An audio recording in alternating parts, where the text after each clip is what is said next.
Yo, what's up guys, Boss here, and I'm back with another YouTube video, and this time we're going to try to get 25 wins in this global tournament. We're currently 21-3 right now, so it's unfortunate that I've already lost 3 games, but I still have my main account that I haven't even played on, and who knows, I could go on a huge win streak on this account and still end up finishing really well on this one, even though I already have 3 losses. What I'm using is, in my opinion, the best Sparky deck in the game right now. As you guys know, Goblin Giant got a pretty big buff. Its hit speed is much faster, and especially when it's paired up with the Rage, it gets even more punches in, and the Rage synergizes so well with this deck because everything in this deck, for the most part, is so much more annoying when it's under the Rage spell. It just attacks faster, and it really makes your kind of opponent kind of nervous, and it puts them in like awkward situations when they have to defend like all your raged up cards, because a lot of the interactions change when a unit is raged up. So Heal Spirit got nerfed, so I really like having Dark Prince in the deck. I think this is the best variant because you can go for Goblin Giant, Dark Prince, and Mini P.E.K.K.A. behind in some matchups where you can win without even using your Sparky. Like if you're versus Lava Hound, for example, that's what you need to end up doing, and when you have the Dark Prince, it allows you to have way more pressure. So before we get in the first game, if you guys want to support me, you can use my credit code BOSS. You can use it in any Supercell game. Helps support me, helps support the channel, and I really appreciate all you guys who use my code. It means a lot. So let's go ahead and get into the first game, and as I'll talk at the beginning of the first game, just so you guys know. So you see the face cam there. There's a little bit of like, you can see the black bars on the left and right side. That's just, I'm just gonna leave it like this so it's not stretched anymore until Tribe's graphic designer makes a new overlay. And also, the quality of the last video was 480. I figured out why that happened. The resolution size of the was actually in OBS Studios. What I used to record was incorrect, and that caused kind of the quality to be bad, but that should not be a problem anymore. The video that you guys are watching right now should hopefully be available in high definition. So I think I took care of that problem, which is good. Anyway, let's see what this guy's using here. Very, very off-meta deck. No clue what this is. I think I'm going to go for a Goblin Giant. Try to time it perfectly so the Prince ended up getting targeted by our tower, but it didn't hit the Sparky. Wow, what a crazy deck by this guy. It looks like he has a Goblin Hut Graveyard deck with Prince, and kind of it looks like bait almost. Very strange deck. We'll see, you know, what the rest of his cards are. Does the Sparky connect? Ooh, unfortunately the Spear Goblin walked forward, so we don't get the splash on his tower, but not too worried because we still have a really substantial lead right now, and I think we're also up a little bit of elixir, so we're going to go ahead and start with another Sparky in the back and see what this guy wants to do. This is a really nice tip for you guys. I'm glad we're going to be able to take advantage of this first game so I can show you guys how to do it. You can actually bypass buildings by playing the Goblin Giant like, oh, well, I misclicked it, so right as I say that, it didn't end up working. Sometimes like when I say things, like, it doesn't end up happening. I don't know if it's because I got like nervous or something or what, because I'm like recording, but I usually am able to do that pretty easily where you actually bypass buildings. I do that a lot with bomb towers and things like that. Maybe it didn't work because of the fact that maybe spawners have a larger pool range. Maybe that's why it didn't work, but I'm not really sure. I'm gonna try it again if we get another chance to. Hopefully the Sparky does end up, yeah, connecting to the Hunter and the Prince. If it ended up getting distracted and targeted the Graveyard, that would have been really, really bad. So let me see here if I can do it this time, or maybe I just can't because it's a spawner. Yeah, I don't actually think you can, but if it's something like a bomb tower, I usually am able to do it, and a mortar as well. Like if it's placed in the opposite lane, you can push the Sparky, or you can utilize the Sparky so it ends up pushing the Goblin Giant. Like if you play the Goblin Giant kind of to the side of the Sparky, but I also think it's because maybe I played it a tile too far to the right. I maybe should have played it a tile more to the left, but anyway, it didn't even matter because we won. But it's just a cool trick that I use when I'm against mortar decks and bomb tower decks, especially when I have Sparky. Anyway, this guy's gonna go Bowler in the back first play. Could be Splash Yard with, you know, Bowler. That's a pretty popular deck. It could also be Loon with Bowler. Those are typically the two decks you end up seeing with Bowler. It could, of course, be something a little bit off meta, but it looks like he is going to have the Lumberjack, which most likely means that he's going to end up having the Balloon variant, because Valkyrie is usually associated with the Graveyard one. So we're actually going to be very aggressive here, because he ended up going for a Lumberjack at the bridge, and I kind of counter-pushed off of that. This is really another kind of a big tip with Sparky. Dual lane pressure is very important, so just because I see a lot of people make this mistake when they use Sparky, so they'll go for like a Sparky in one lane and they'll always play a Goblin Giant in front of it. That's actually not what you always want to do. You want to do split lane pressure a lot with this kind of Sparky deck.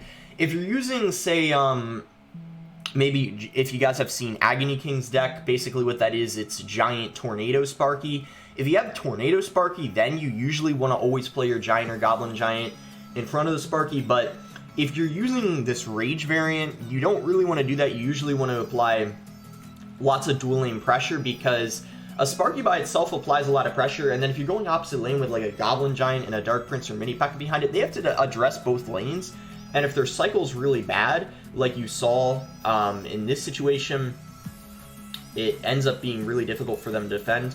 I'm going to zap here just so then we can keep the Sparky alive so it is able to finish off the bowler and hopefully shoot the Lumberjack, but unfortunately it's going to die, so Lumberjack's going to force a response here.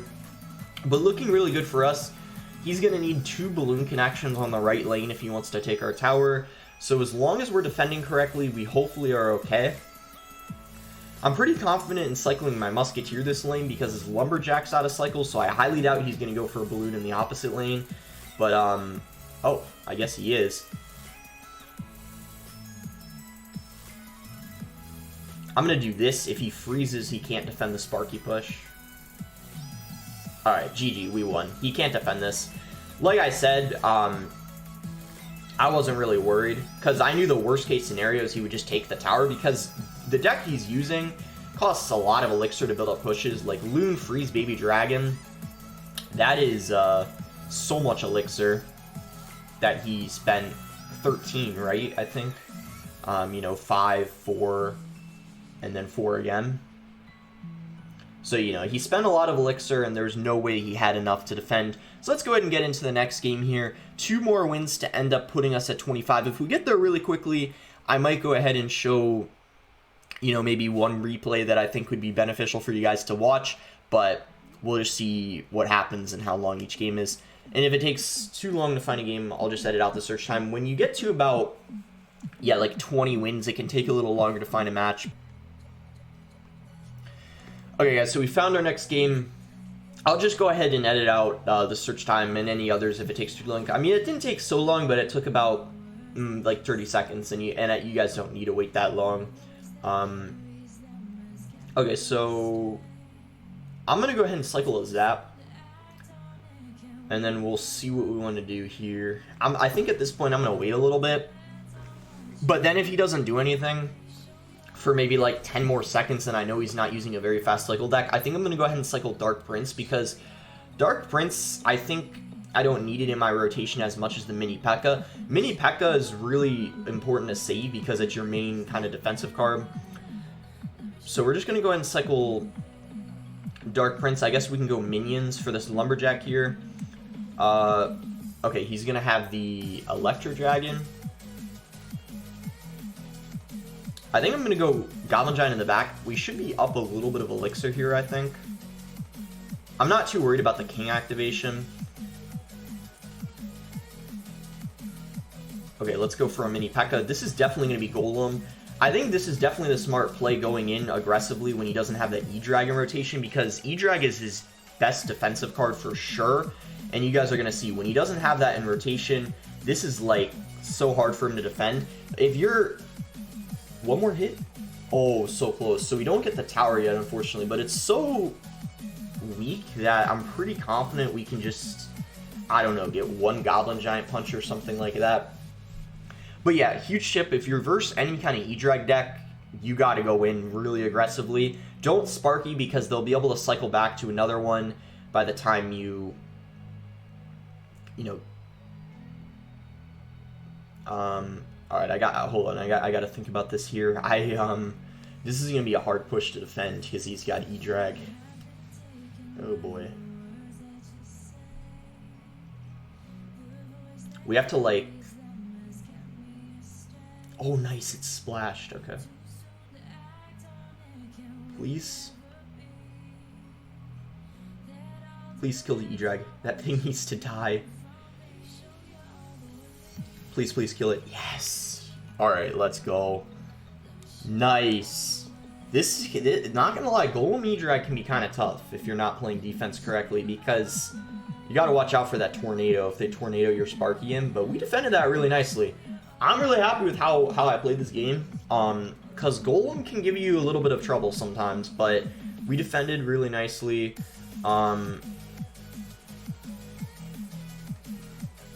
Okay, we pushed that out. Oh my god, I was about to say, did we speak too soon and end up losing our tower? But no, we're completely fine. And even if he took our tower, he would have had to spend so much elixir to ensure that he took it that we would have been able to probably 3-crown him. So probably would have been okay anyway, but it's better to be safe than sorry. Okay, so 24-3 right now. One last match to get the 25 wins. Can we get it without losing a game? That would be really good. And we find the game immediately, so no need to edit out the search time. Hopefully we can win this one, and I think I'll share one replay maybe after this.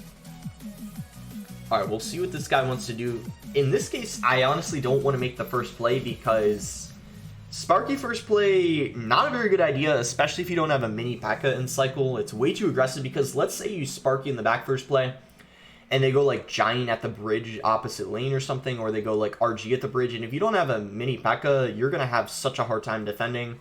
Musketeer in the back first play is a very bad decision as well, because if they have something like Lava Hound, that's your best air counter, and then you kind of are forced to, I don't even know, play something in front of the Musketeer to support it, and you can lose the game very early on. I think the only thing I could cycle is minions, but even this is a little risky, but I think I'm going to risk it, because if he has Lava Hound, at least we'll still...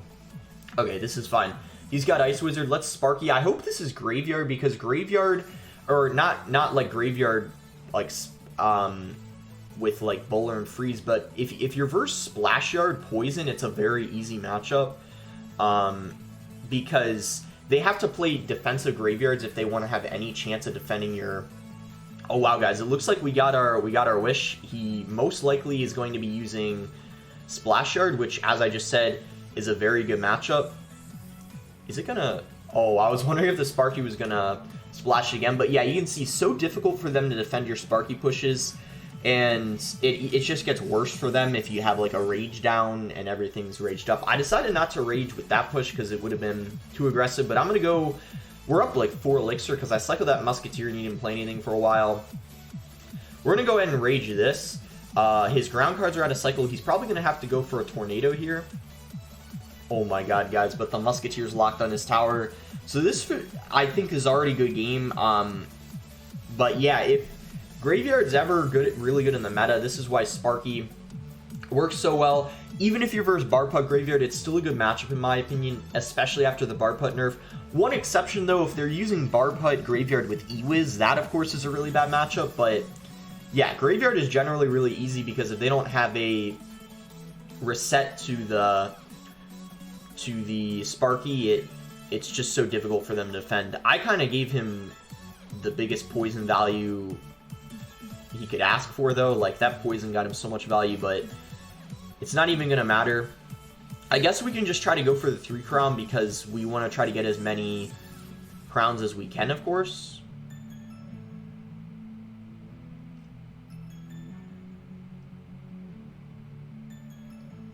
But he's not gonna yet. Okay. I knew there was no way he would be able to win even if he took our tower, so I was thinking go for the 3-crown, try to get as many crowns as I can. What I mean by that is there's tiebreaker rules. I talked about this in the last video, but just to say it again, you can see here 28 wins has 44 crowns, and if you go to the top, the highest person who has 28 wins ends up having 72 crowns, so crowns are important for tiebreaker. But anyway, that's going to be it for the live games. We end up making it to 25 wins, winning 4 straight games in a row, which is, you know, of course, really solid. I'll just go ahead and show you guys. This one is a pretty easy matchup. I feel like it's straightforward, so no need to show this one. But I will show... I had And you can see this unfortunately happened. I lost 3 games in a row. Got some really hard counters here, like Lava Hound arrows. This guy had arrows as well, and then this is just like log bait, which is of course really hard.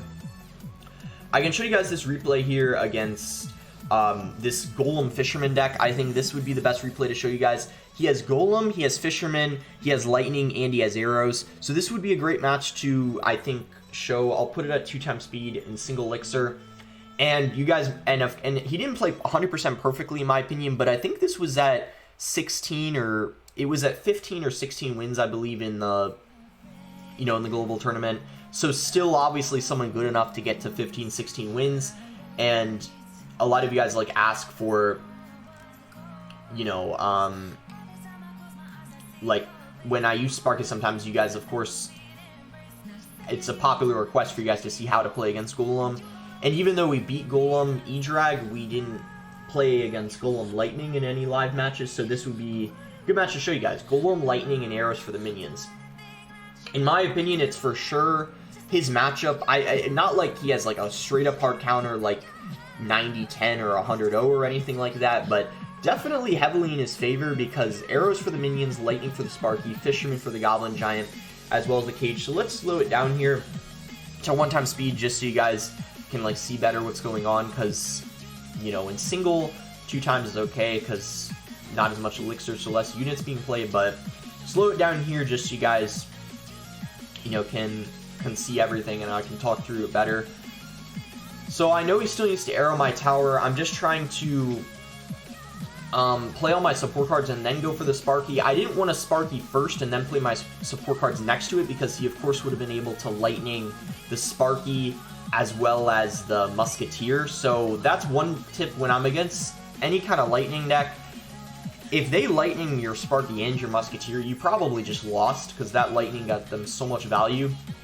So I want to make sure that if they're going to lightning my Sparky, that they're at least not hitting anything else valuable with it, like a Musketeer or even like a mini P.E.K.K.A. A Dark Prince, I'm okay with that because it has a shield.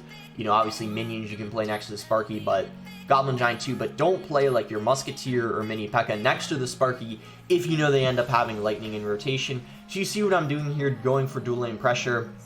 I know that the Sparky is going to be able to splash the Golem as well as the Night Witch, so I can clean that up easily and also apply pressure so he can't support the Golem anymore. That was kind of my idea and thought process there. I didn't want him to be able to support that Golem push because it would have been really hard for me to defend, especially if I used minions and he just arrowed them. I would have been forced to drop so much elixir. And then after that lightning, he got really greedy, hitting only the Musketeer, so I knew that this was time that I could just go in really aggressively. Really nice Goblin Giant. It was actually timed perfectly right when he played it on top of the Sparky, and then I Rage here, Rage getting some really good value, and then this Fisherman just made things really bad for him, and I won right there. So nice win there versus Golem, Lightning, and Arrows. 3 cards I don't really want to see when I'm using Sparky, obviously, but we still managed to win. Wait, did I say Golem? Nah, Golem I don't mind seeing. It's mostly the Lightning, Arrows, and the Fisherman. That's what I meant to say. That's going to be it for the video, though. We end up getting 25-3, and I have my main account that's actually at, it's 0-0 right now, so I might make another video getting to 30 wins, either on my mini account or on my main account. Let me know what deck you guys would like to see. Sparky was a really popular request, which is why I did it. But that's going to be it. Make sure to like the video if you guys enjoyed it. Subscribe if you're not subscribed already. And thanks again until next time, guys.